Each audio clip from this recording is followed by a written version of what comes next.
Vous avez parlé, changeons un peu de la routine, et vous avez parlé du contexte politique chargé. Alors ouvrons avec une parole politique. On n'était pas sûr qu'il soit là, et oui, il est là depuis quelques minutes. Je vais vous demander d'applaudir bien fort un membre. Oui, on peut l'applaudir d'abord. J'expliquerai qui c'est ensuite. C'est un membre du ministère de la Transition écologique et solidaire. Il est haut-commissaire à l'économie sociale et solidaire et à l'innovation sociale. Christophe Ittier. Ça va, Christophe? Vous avez un micro. Je peux vous appeler Christophe, Christophe? Bah, ça tombe bien, c'est mon prénom. Ah bah voilà, très bien. Donc vous pouvez m'appeler, comment c'est, Léo, mais apparemment ça a moins de succès. Non, donc, vaut mieux pas, vous pourriez subir des choses non souhaitables. Christophe, juste un tout petit mot pour expliquer à tout le monde, hein, surtout qu'il y a plein de jeunes générations, on vient de le voir. Ça c'est pour moi ça. Comment? L'histoire de la jeune génération, c'est pour vous. Ça commence bien votre histoire. C'est un compliment, c'est le compliment que je vous fais aujourd'hui. Merci. Voilà, ça se termine Très ici sincère. donc. Vous connaissez super bien le secteur, en fait, Christophe. Pas du tout. J'ai appris ça puisque vous avez vous-même. Attendez, je change, j'ai du mal à lire. Vous avez vous-même dirigé l'association Sauvegarde du Nord. Vous avez créé un fonds de dotation de mécénat d'entreprise. Vous avez œuvré pour le Social Impact Bonds. Notez l'effort anglais. Contre un impact social pour les non-anglophones. Oui, merci. Et vous avez aussi présidé Move. Vous avez été président de Move. Du Move, oui. Du Move, voilà, pardon. Du mouvement d'entrepreneurs sociaux, oui. Que tout le monde connaît. Aujourd'hui, avec le French Impact et surtout le pacte de croissance, eh ben, vous travaillez sur, on va dire, la question des nouveaux modèles de financement pour les associations, c'est ça? Oui, enfin pas que. Pas que. Pas que. Dites-nous ce que vous avez à nous dire, Alors, puis on verra après. Vous avez 9 minutes, Christophe. Très bien. Je me mettrai à chanter du Jodassin quand ce sera l'approche de la Alors fin. là, je vais largement dépasser le créneau juste pour entendre ça. Donc on est tous pour un Jodassin, je pense, à la fin de mon intervention. Bien, merci, bonjour à toutes et à tous. Alors moi, c'est pas la première fois que je viens dans cette assemblée, puisque... Vous avez un problème? Non. Très bien. Faut me le dire, hein, sinon vous rentrez sur scène, on est quasiment amis maintenant. Hein.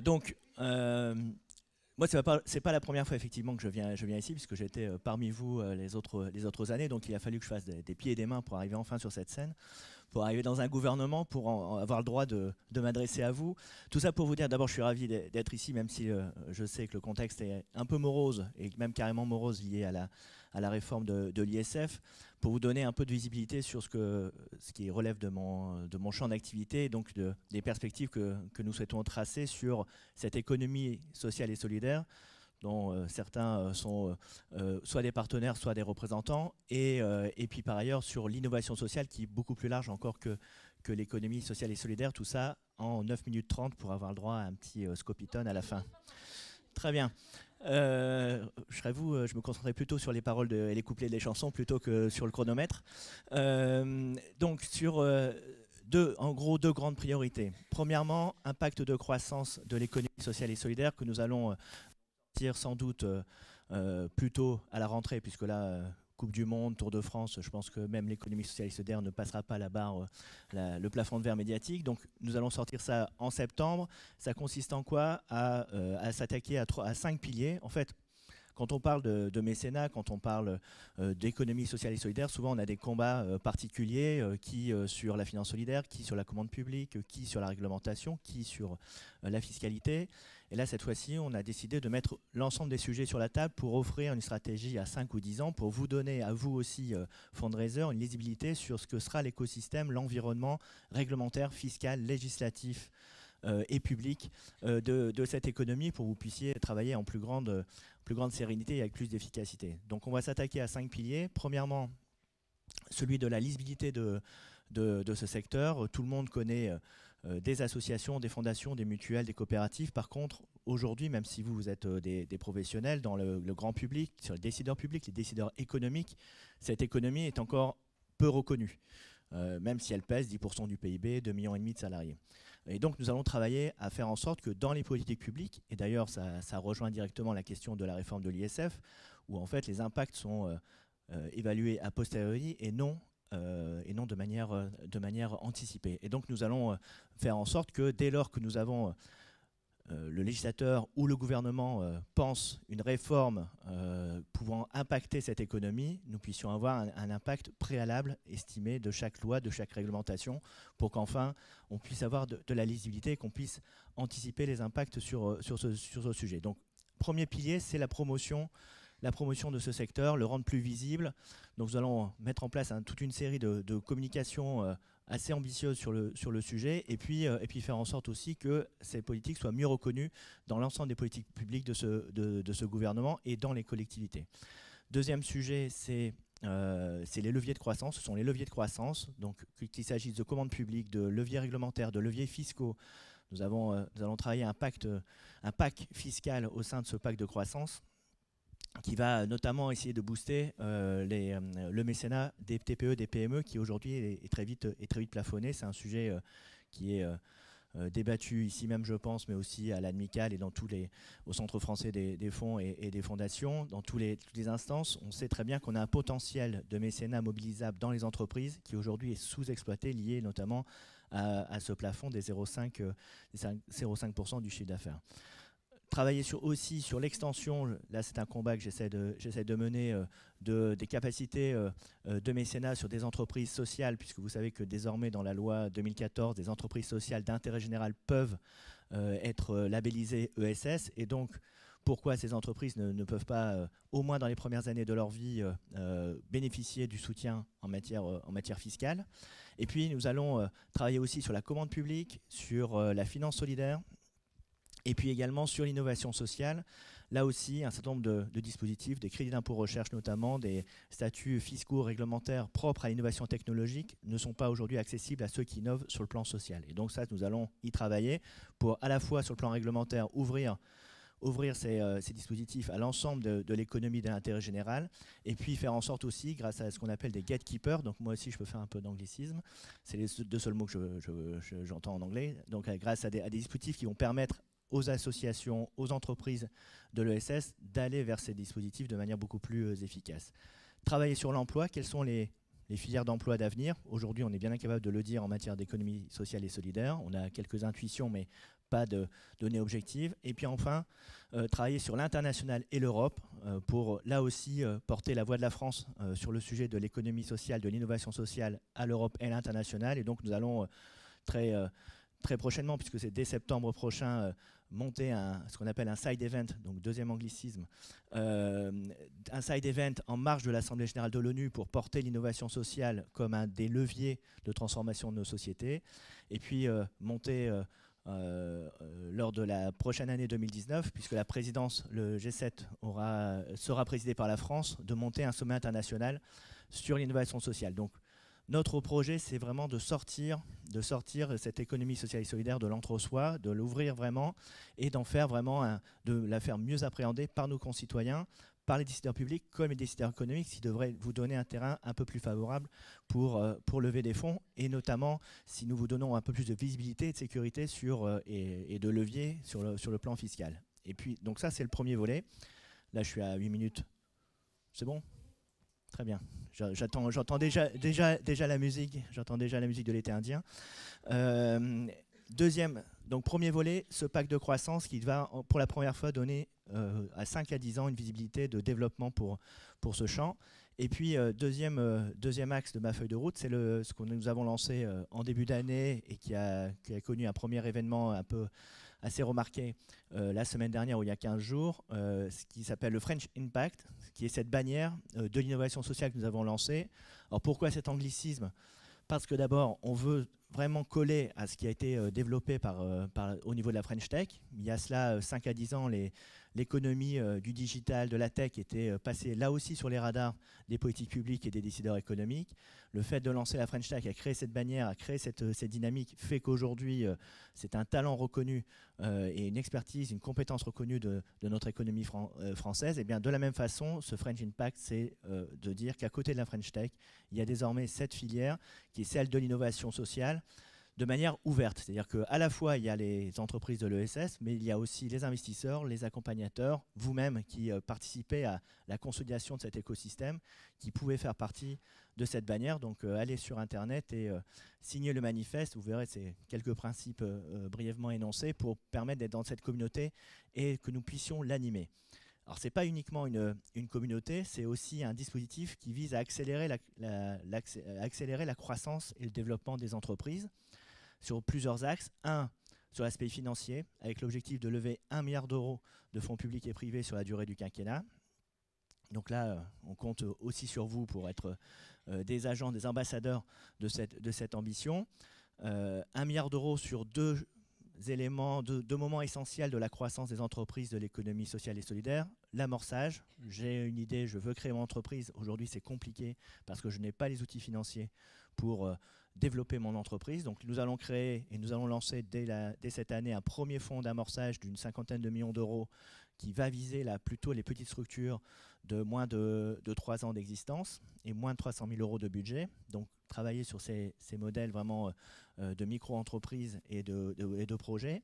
Et puis deuxième élément important de la croissance entreprise, c'est le changement d'échelle. Et donc là aussi, nous allons mobiliser des fonds. Et là, la question, c'est moins celui de l'argent que celui de la robustesse des projets. Comment, sur cette économie particulière qui est celle de cette économie sociale et solidaire, comment nous arrivons à avoir des modèles économiques suffisamment robustes pour passer à l'échelle, pour devenir des solutions nationales, puisque c'est l'ambition de ce French Impact, d'identifier des innovations locales pour en faire des solutions nationales. Deuxième pilier de cet accélérateur, et j'en aurais terminé là parce que je vois que ça s'impatiente sur ma gauche, en ce moment, c'est beaucoup d'actualité que ça s'impatiente sur la gauche, en fait, quand on parle du gouvernement. Donc, je suis un peu habitué.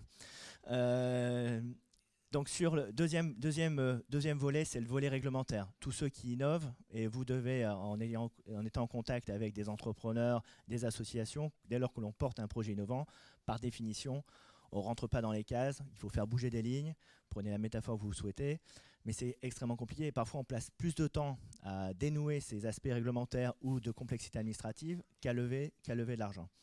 Et bien souvent, ça pénalise aussi la levée de fonds, parce que derrière, on attend le fameux agrément, l'autorité de tutelle qui va dire « Ok, vous pouvez y aller », etc., etc. Et donc, nous avons essayé d'inverser la donne, c'est-à-dire nous allons créer un réseau de hackers publics, donc ce sont des fonctionnaires que nous sommes en train de recruter, qui seront donc chargés de hacker l'administration. Vous voyez un peu le processus. Donc on a une cellule de suivi psychologique pour que tout se passe bien. Mais l'idée, c'est de mettre la norme et la réglementation au service de ceux qui innovent et pas l'inverse. Parce que quand on fait le constat, et vous devez le faire aussi avec les projets que vous accompagnez, quand eux-mêmes disent finalement je suis bloqué par la norme ou par la réglementation, il faut savoir que pour 2/3 des cas, ce blocage, ce frein peut être levé à droit constant. Ça veut dire quoi? Ça veut dire que ce n'est pas la norme qui est questionnée, c'est l'interprétation de la norme. Pour 2/3 des cas, c'est une surinterprétation de la règle qui fait que celui qui innove est empêché de développer. Donc c'est assez rassurant pour la règle et la loi. Par contre, c'est des choses beaucoup plus complexes à faire bouger parce que c'est un changement culturel. C'est pour ça que nous avons recruté ces hackers publics qui vont à la fois dans les ministères faire bouger des normes au niveau national, mais aussi dans les territoires, puisque cette économie est d'abord une économie de la proximité, donc qui vont créer une sorte de cordon sanitaire réglementaire autour des projets innovants, qui là aussi devraient vous permettre de développer plus rapidement les projets et donc vous faciliter le travail de levée de fonds. Donc, ah ça y est, j'entends déjà l'été indien. Les petits pains au chocolat. Comment? Les petits pains au chocolat. Très bien. Je suis désolée, je vous interromps je vois pas le rapport avec les petits pains au chocolat, je la connais pas de Jodassin. Ouais. On en parlera juste à la sortie. Ok, ça marche. C'est ma préférée. Ok, si vous croyez que vous allez me déboulonner comme ça, c'est pas gagné. Donc en tout cas voilà, les deux perspectives. Les deux perspectives, ce pacte de croissance, donc à la rentrée, toute une série de mesures, on est à 120 mesures, donc il y en a 120, on en a 20 qu'on sait qu'ils vont tomber du camion, mais ça c'est fait exprès pour que Bercy puisse nous dire non, non, non et non.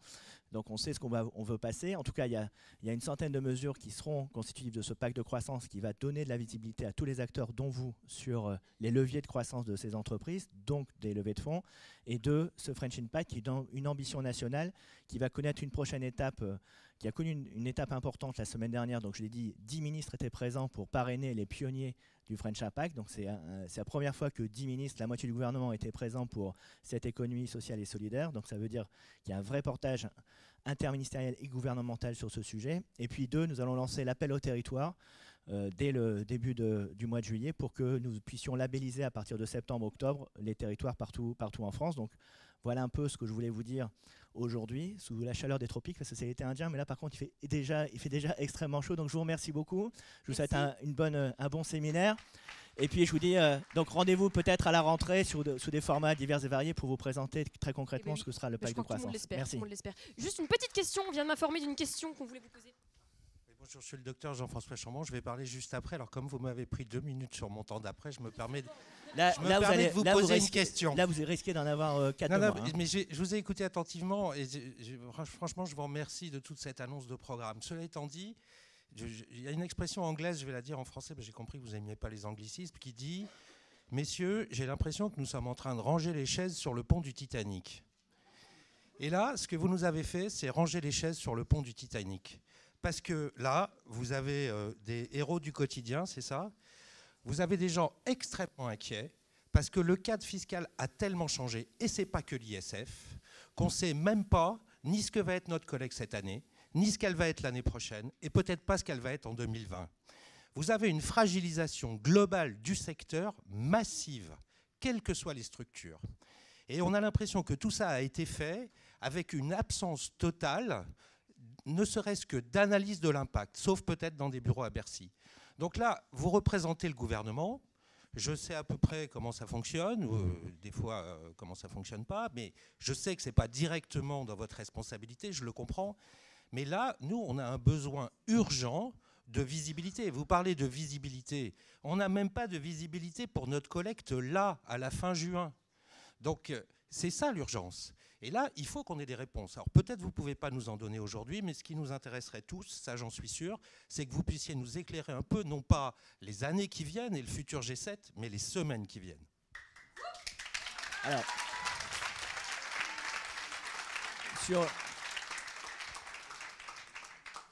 sur la réforme de l'ISF, c'était un élément programmatique, les choses ont été annoncées, point barre. Donc il y a eu à un moment donné une application d'un programme.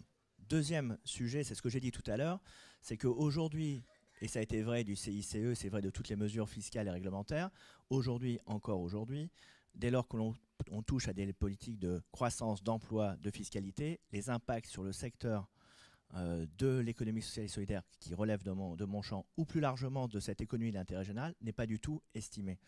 Donc c'est bien de dire on pèse 2,5 millions de salariés, c'est 10% du PIB, etc. Aujourd'hui, ce n'est pas le cas.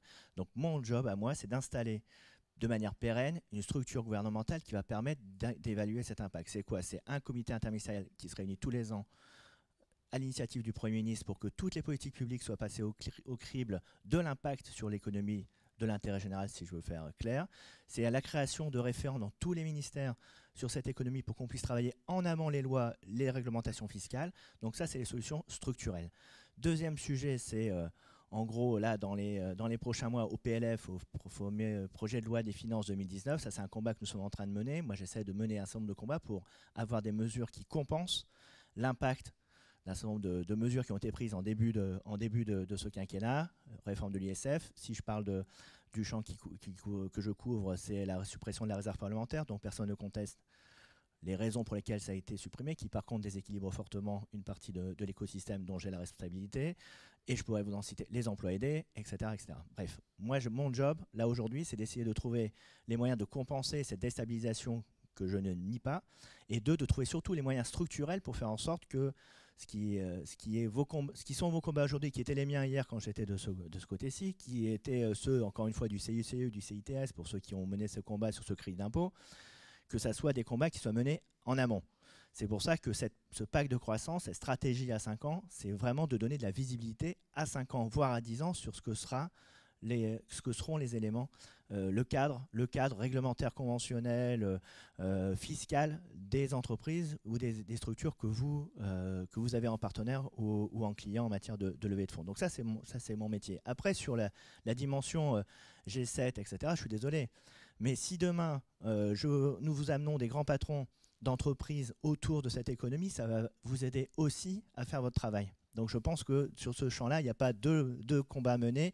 Il y a celui et je suis d'accord avec vous, d'amortir le choc qui a été celui des premières mesures en matière de déstabilisation en gros de notre écosystème, de créer les conditions pour que sur le plan réglementaire, sur le plan législatif, fiscal, nous anticipions désormais que nous soyons dans une mesure d'impact préalable, d'où une des mesures que moi je porte, qui est une étude préalable d'impact de tous les dispositifs législatifs qui touchent cette économie de l'intérêt général. Et 3, c'est de porter une ambition beaucoup plus forte, parce que plus on aura des entreprises prospères en matière d'intérêt général, plus vous aurez aussi du boulot et des chances d'aller chercher un certain nombre de fonds auprès des différents financeurs. Donc voilà ce que moi je peux vous répondre aujourd'hui. Donc c'est un combat que je suis en train de mener. Tout n'est pas gagné, mais je suis quand même assez confiant sur la suite. Ok, merci.